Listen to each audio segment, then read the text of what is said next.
Everybody, this is Jim at freechartvideos.com using time-honored techniques to understand modern markets. This video is for educational purposes only. It is not intended to be used as any form of investment advice. I can draw lines on charts, but you have to draw your own conclusions from your own due diligence and make investment decisions that are suitable for your personal financial situation. And I am still not a licensed professional and still just a guy who draws lines on charts. So let's look at the S&P 500 and see where things left off at the end of last week. Well, here we have our pattern that still looks like a symmetrical triangle being bounded by this upper line and this lower line.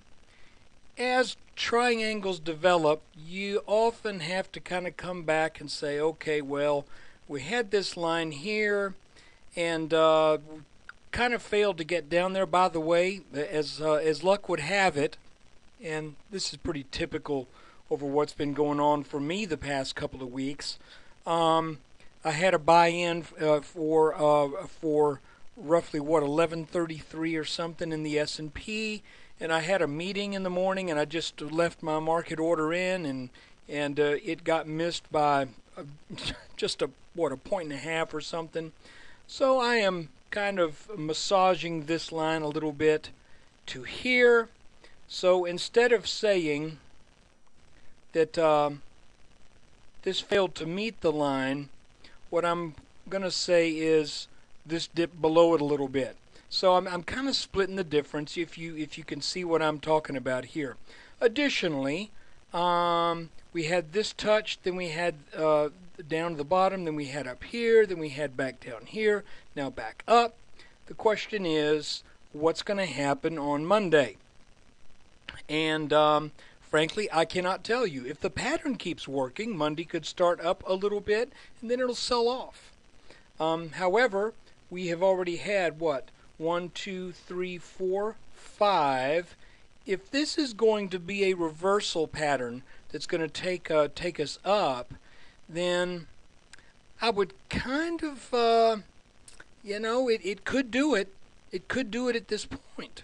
And so why do I say that? Well, because most reversal patterns, triple tops, head and shoulders, inverted head and shoulders, triple bottoms, have 1, 2, 3 touches on that bottom line at least before they break up.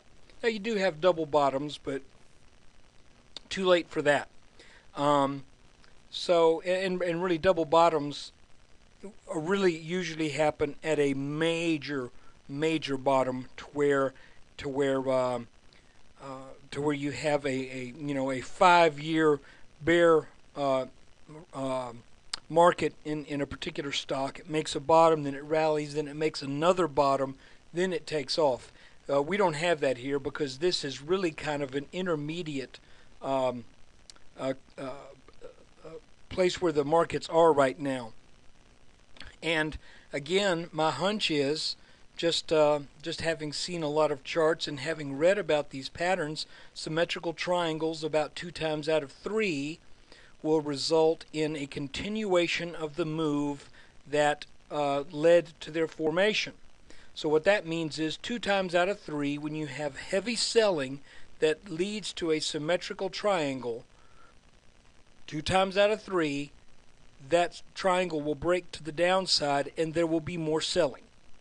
Of course, that 1 time out of 3 is all it takes to mess you up if you go all in short at the wrong place. In the last video, I pointed out that if this pattern does break down, then it could very easily lead to a level around the low 1020s. And if that were to happen, that would be a nice back test on this neckline of the head and shoulders that marked the market bottom back in that actually formed late fall 2008 and broke out in the summer of 2009. So you can see this was a massive pattern here that pointed to the mid 1300s. And to pat myself on the back in late July and August rather, of 2009, I was all over the Yahoo message board saying, guys, be careful, this is eventually going to go to 1350. People were all in here saying, no man, we're going to go down to 400. You just watch, we're going to end up down here instead of up here.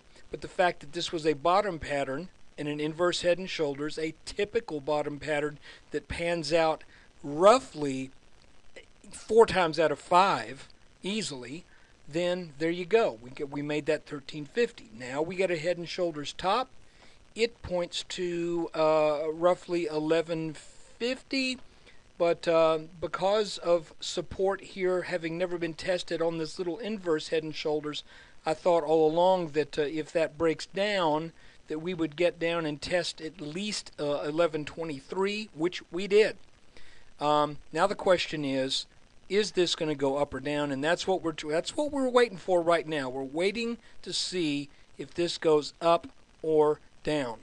There can be false moves. We could break up, by a little bit. I will say this: if there is a breakout to the upside, it should be accompanied with good volume. Though between you and me and the signpost, volume is very difficult to discern in the markets today because of high-frequency trading. I will say this: if there's a breakout on low volume, I would definitely think it's suspect.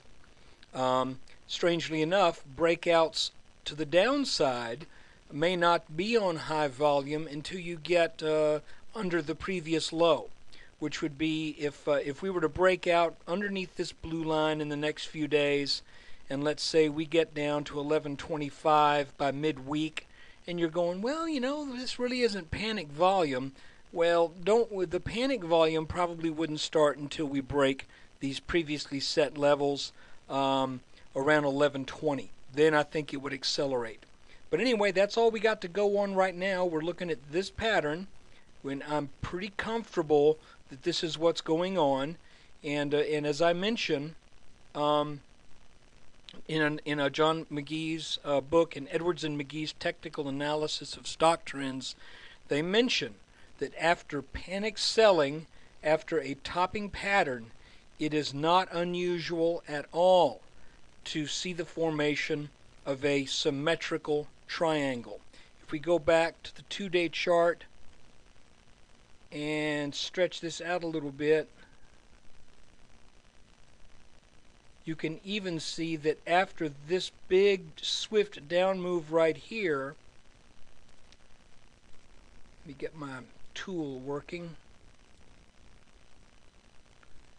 the market's actually made something of a very short-lived triangle right here. It never really made enough touches, but you can see that it still was kind of in that shape of not sure whether we're going to go up or down. It broke down, back tested actually for a couple months, then got slammed back down again.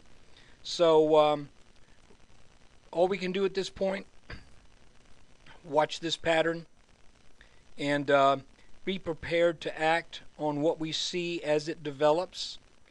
And I wish you all well. Right now, Monday, I'm not sure. I don't know whether to say this is up or down. We are at resistance, so my inclination is to say maybe a little up move and then down again. But we'll just have to wait and see, because if this does break up, this could be the move where it does it. So look, thanks for watching. When you get a chance, come visit us at freechartvideos.com, where we use time-honored techniques to understand modern markets, or at least we do the best we can. Take care.